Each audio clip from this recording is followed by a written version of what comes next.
नमस्ते सदा वत्सले मातृभूमि जय हिंद दोस्तों। दिन भर क्या रहा स्पेस डिफेंस और इंटरनेशनल गलियारे से इस वीडियो में एक एक करके जान लेते हैं। दोस्तों सबसे पहले डिफेंस अपडेट की बात करते हैं तो भारत डायनेमिक्स लिमिटेड को लेकर आ रही है। दोस्तों अब ये कहा जा रहा है कि भारत डायनेमिक्स लिमिटेड और फ्रांस की फर्म साफरान M88 और TR40 जेट इंजन को ज्वाइंट वेंचर के माध्यम से भारत में बनाएंगी। यानी कि भारत में राफेल में लगने वाला M88 इंजन लोकल स्तर पर बनेगा, यानी कि स्थानीय स्तर पर, और ये हमारे 36 राफेल फाइटर जेट के रखरखाव के लिए भी काफी अच्छा रहेगा। ऐसे में दोस्तों इस बात की तरफ इशारा जा रहा है कि भारतीय वायुसेना राफेल F4 वेरिएंट को खरीद सकती है या उसे चुन सकती है अपने 114 MRFA डील के तहत।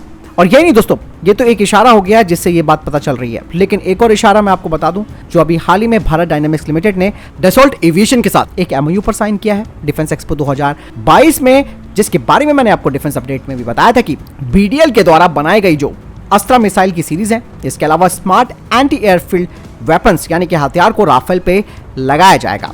यानी कि दोनों ही बातें इस बात को मजबूत करती हैं कि भारत अपने राफेल विमान को ही चुनेगा और राफेल के F4 वेरिएंट को चुनेगा। दोस्तों वहीं जो ये TR40 इंजन की बारे में बात की जा रही है, ये एक कॉम्बैक्ट जेट इंजन है जिसका जबरदस्त थ्रस्ट टू वेट रेशियो है और इसे खास तौर पर एंटी शिप मिसाइल के लिए बनाया गया है। और यही वजह है जहां तक मुझे लगती है कि भारतीय वायुसेना MRFA जो कंपटीशन है उसमें देरी कर रही है, क्योंकि भारतीय वायुसेना राफेल F4 के प्रदर्शन का मूल्यांकन करना चाहती है। आपको क्या लगता है मेरी इस बात से? कमेंट सेक्शन में लिखकर जरूर बताइएगा। बढ़ते हैं अगले अपडेट की तरफ जो कि तेजस मार्क 1A को लेकर आ रही है। HAL के चेयरमैन ने कहा है कि तेजस मार्क 1A का जो प्रोग्राम है वो अपने ट्रैक पर है और तेजस मार्क 1A का जो फ्लाइंग टेस्ट बैट है उसकी कई सॉर्टीज हो रही हैं और इस तेजस मार्क 1A में करीबन 43 यानी कि 43 बदलाव किए गए हैं। और ये जो पहला MK1A एयरक्राफ्ट है वो भारतीय वायुसेना को फरवरी 2024 तक मिल जाएगा। वहीं दूसरी तरफ HAL के चेयरमैन साहब ने कहा कि तेजस मार्क 1A को अर्जेंटीना भी खरीदना चाहता है और इसी के साथ साथ वो पर्शियन लाइट कॉम्बैट हेलीकॉप्टर पर भी अपनी रुचि व्यक्त कर चुका है। बढ़ते हैं अगली अपडेट की तरफ। दोस्तों ऐसा कहा जा रहा है कि अगले कुछ हफ्तों में अमेरिकी इंजन निर्माता जनरल इलेक्ट्रिक्स और HAL 98 kilo Newton thrust class के F414 इंजन को स्थानीय स्तर पर बनाने के लिए एक एग्रीमेंट पर साइन कर सकते हैं। और ये F414 इंजन आपको मालूम है कि हमारे 120 तेजस मार्क 2 में लगाया जाएगा जो कि 2030 से आने लगेंगे। वहीं इन्हीं इंजनों का इस्तेमाल 40 AMCA MK1 फाइटर जेट्स में भी किया जाएगा। साथ ही साथ जो हमारे भारतीय नौसेना के लिए TEDBF बन रहा है उसके 4 प्री प्रोडक्शन यूनिट्स में भी ये इंजन लगाया जाएगा। लेकिन दोस्तों यहाँ पर इंजन की तकनीक कितना साझा करता है अमेरिका भारत के साथ, ये एक प्रश्न चिन्ह है, क्योंकि दोस्तों ये बात भारत भी जानता है। इसलिए भारत इंजन के विकास के लिए फ्रांस और ब्रिटेन के साथ बातचीत कर रहा है। लेकिन दोस्तों यहाँ पर जो F414 इंजन है भविष्य में उसकी मांग कम हो जाएगी, इसमें कोई दो राय नहीं है। इसीलिए भारत को फ्रांस या फिर ब्रिटेन के साथ अपने इंजन निर्माण की जो प्रक्रिया चल रही है साथ में मिलकर जो बनाना है 120 किलो न्यूटन थ्रस्ट क्लास का इंजन, उसके लिए आगे बढ़ना चाहिए। और जहां तक तकनीकी हस्तांतरण की बात अगर मैं अमेरिका की तरफ से करूं तो ये कहीं ना कहीं अमेरिका की चाल है जो DRDO के ज्वाइंट वेंचर को रोकना चाहता है कि भारत ना तो फ्रांस के साथ कोई ज्वाइंट वेंचर करे और ना ही भारत UK के साथ इंजन निर्माण की बातचीत को करे। यानी कि ये एक तरह से अड़ंगा लगाने की कोशिश की जा रही है केवल तकनीकी हस्तांतरण का बहाना देकर। क्योंकि दोस्तों मैंने आपको बताया था कि अमेरिका F414 इंजन का ट्रांसफर ऑफ मैन्युफैक्चरिंग टेक्नोलॉजी का ही हस्तांतरण करेगा, जिसमें कि दोस्तों इंटेलेक्चुअल प्रॉपर्टी राइट्स और जो क्रिटिकल टेक्नोलॉजी होगी वो अमेरिका के पास होगी। ऐसे में आपको क्या लगता है मुझे कमेंट सेक्शन में लिखकर जरूर बताइएगा। बढ़ते हैं अगले अपडेट की तरफ जो कि HAL और MKU लिमिटेड को लेकर आ रही है। HAL ने MKU लिमिटेड को एक ऑर्डर दिया है जिसके तहत वे स्वदेशी रूप से नाइट विजन गॉगल्स को तैयार करेंगे भारत के लाइट यूटिलिटी हेलीकॉप्टर के लिए। कहा जा रहा है कि ये Gen 3 टेक्नोलॉजी पर आधारित होने चाहिए और कहा जा रहा है कि इनका निर्माण Uttar Pradesh defence industrial corridor में किया जाएगा। अगली अपडेट एयरबस को लेकर आ रही है। एयरबस ने कहा है कि उन्हें भारत की director general of civil aviation से मंजूरी मिल गई है। दोस्तों ये मंजूरी कोई आम मंजूरी नहीं है। ऐसा क्यों वो भी आप जान लीजिए। दरअसल दोस्तों C295 एयरक्राफ्ट भारत में बनेंगे। ऐसे में इनके लिए director general of civil aviation से मंजूरी लेना बहुत जरूरी हो जाता है। दोस्तों ऐसे में अब जो एयरबस है वो पहली ओरिजिनल इक्विपमेंट मेकर बन चुकी है जिन्हें ये अप्रूवल मिला है। ऐसे में एयरबस भारत को 16 C295 जो एयरक्राफ्ट है उन्हें अगले 4 साल में भारत को देगा और बाकी के जो 40 एयरक्राफ्ट हैं वो भारत में टाटा एडवांस सिस्टम के द्वारा तैयार किए जाएंगे।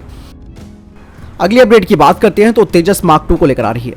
दोस्तों भारत के तेजस फाइटर जेट की दुनिया के 16 देशों ने इसके बारे में जानकारी मांगी है। दोस्तों ये जो जानकारी मांगी गई है वो तेजस मार्क 2 के बारे में मांगी गई है। फिलहाल इस लड़ाकू विमान पर अभी काम चल रहा है। साथ ही दोस्तों HAL की तरफ से जानकारी दी गई है कि भारत सरकार ने कीमत में कमी और निर्यात के लिए बेहतर मौकों के लिए अच्छी कीमत सुनिश्चित करने की मांग की है, क्योंकि दोस्तों तेजस मार्क 2 वो फाइटर जेट होगा जो कि भारतीय वायुसेना में मौजूद MiG-29 मिराज 2000 और जागुआर बेड़ों की जगह लेगा। और HAL ने यह भी कहा कि भारतीय वायुसेना को 2 चरणों में इसके यानी कि तेजस मार्क 2 के 10 स्क्वाड्रन्स मिलेंगे। 2023 तक तेजस मार्क 2 का पहला प्रोटोटाइप आएगा। इसकी उड़ान 2024 तक हो सकती है और इसके बाद 3 और प्रोटोटाइप तैयार किए जाएंगे, यानी कि 2027 तक LCA मार्क 2 की फ्लाइट टेस्टिंग के साथ डिजाइन और डेवलपमेंट का काम पूरा हो जाएगा और सभी चारों प्रोटोटाइप की टेस्टिंग के साथ ही भारतीय वायुसेना के लिए उत्पादन शुरू कर दिया जाएगा। बढ़ते अगले अपडेट की तरफ, जो कि दोस्तों टाटा के ALS-50 को लेकर आ रही है, जो कि लॉइटरिंग म्यूनिशन है, जिसके बारे में लगातार कई देश अपडेट ले रहे हैं। ऐसे में दोस्तों ALS-50 की थोड़ी सी विशेषताओं को जानना हमारे लिए भी जरूरी हो जाता है। इसे अभी हाल ही में डिफेंस एक्सपो में भी दिखाया गया था। इसे टाटा एडवांस सिस्टम लिमिटेड ने बनाया है और इस ALS-50 ने पोखरण में परीक्षणों के दौरान अपने लक्ष्यों पर सटीकता के साथ प्रहार करके अपनी क्षमता को प्रदर्शित किया और परीक्षण के दौरान इस लॉइटरिंग म्यूनिशन ने जमीन पर सटीक लक्ष्य हिट किया।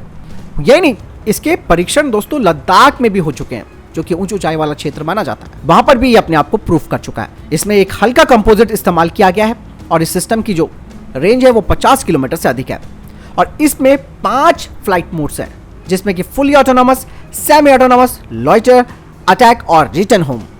ये सिस्टम वर्टिकल टेक ऑफ और लैंडिंग में भी सक्षम है, जिसका मतलब है कि क्वाडकॉप्टर की तरह ये टेक ऑफ और लैंड भी कर सकता है। दोस्तों अगली अपडेट अग्नि P मिसाइल को लेकर आ रही है, यानी कि अग्नि प्राइम को लेकर।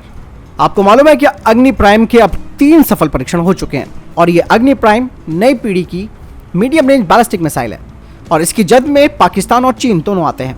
दोस्तों मीडियम रेंज की ये जो परमाणु अग्नि प्राइम मिसाइल है, ये हमारी स्ट्रैटेजिक फोर्सेस कमांड में शामिल होने के बाद 1000 से 2000 किलोमीटर की सीमा में एक प्रमुख हथियार बन जाएगा, जहां हमारी अग्नि 5 दुश्मन देशों के खिलाफ भारत को पूरी तरीके से सुरक्षा प्रदान करेगी। ऐसे में दोस्तों भारत अग्नि 5 की तुलना में भी ज्यादा लंबी दूरी की मिसाइल का उत्पादन कर सकता है, जिसके लिए भारत सरकार को अपने परमाणु विकल्पों में संशोधन करना होगा और लंबी दूरी की डिलीवरी प्लेटफॉर्म को मंजूरी देनी होगी। दोस्तों अग्नि प्राइम को भी पाकिस्तान नहीं बल्कि चाइना को देखते हुए भारत ने तैयार किया है।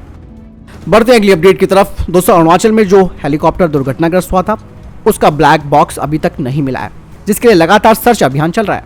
इस हेलीकॉप्टर हादसे में 5 जवानों की जान चली गई थी और ब्लैक बॉक्स एकमात्र वो उपकरण है जो इस बारे में जानकारी दे सकता है कि आखिर हेलीकॉप्टर के आखिरी पलों में हुआ क्या था। दोस्तों एक बात और सामने आई है कि ये जो हेलीकॉप्टर क्रैश हुआ है वो मात्र चाइना की सीमा से 35 किलोमीटर दूर था और हेलीकॉप्टर के लिए दोस्तों 35 किलोमीटर ज्यादा मायने नहीं रखती है।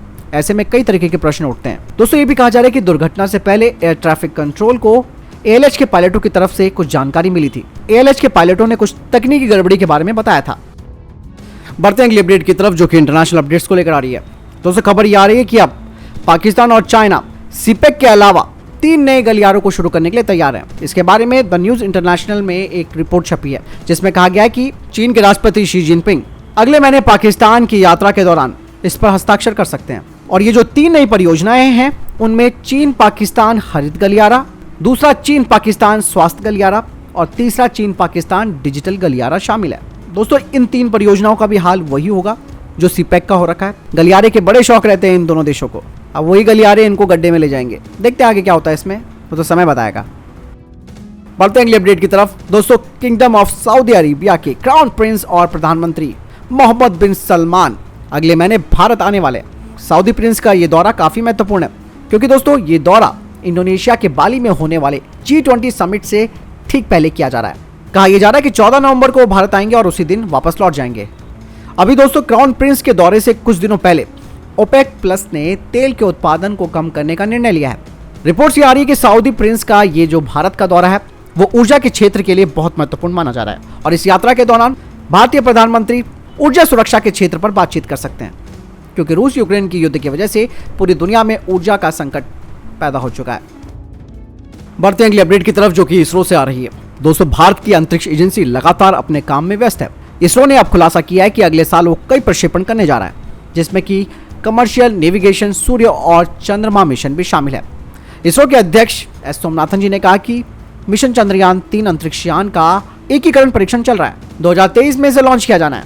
इसके अलावा उन्होंने कहा कि इसरो सौर वातावरण का अध्ययन करने के लिए अपने उपग्रह आदित्य L1 कोरोनोग्राफी अंतरिक्ष यान के साथ सूर्य के लिए अपने मिशन की योजना भी तैयार कर रहा है और कहा जा रहा है कि अंतरिक्ष यान को सूर्य पृथ्वी प्रणाली के पहले लैग्रेंज बिंदु यानी कि लैग्रेंज पॉइंट L1 के चारों ओर एक प्रभामंडल कक्षा में रखा जाएगा और साथ ही 2023 में भारत ब्रिटेन के वनवेव के 36 और सैटेलाइट्स का प्रक्षेपण करेगा। इसके अलावा दोस्तों इसरो की तरफ से कहा जा रहा है कि दिसंबर में SSLV को लॉन्च किया जा सकता है, जिसका भी हाल ही में परीक्षण फेल हो गया था। यही नहीं, इसरो समुद्र पर अध्ययन करने के लिए भी सैटेलाइट लॉन्च किया जाएगा। वहीं दूसरी तरफ इसरो ने वनवेव के द्वारा बनाए गए 36 ब्रॉडबैंड सैटेलाइटों को भी निचली कक्षा में स्थापित किया है। ये लॉन्च श्रीहरिकोटा से किया गया। इस लॉन्च में LVM Mark 3 रॉकेट का इस्तेमाल किया गया, जो कि इसरो का सबसे भारी रॉकेट है और ये जो लॉन्च किया गया था वो रात 12:07 पर किया गया। बता दें कि वनवेव के सैटेलाइट का वजन 6 टन था, इसीलिए इसके लिए GSLV Mark 3 यानी कि LVM Mark 3 का इस्तेमाल किया गया था, जिसकी क्षमता 10 टन तक के सैटेलाइट्स को ले जाने की है। तो दोस्तों ये थे अभी तक के टॉप डिफेंस और स्पेस अपडेट्स। वीडियो के संबंध में कोई प्रश्न जवाब या आपका कोई सवाल है कमेंट सेक्शन में लिखकर जरूर पूछ सकते हैं और साथ ही दोस्तों वीडियो को शेयर जरूर कीजिएगा, लाइक भी कीजिएगा, कमेंट भी जरूर कीजिएगा और चैनल सब्सक्राइब करना ना भूलिएगा। मिलता हूं नई जानकारी के साथ। जय हिंद, वंदे मातरम।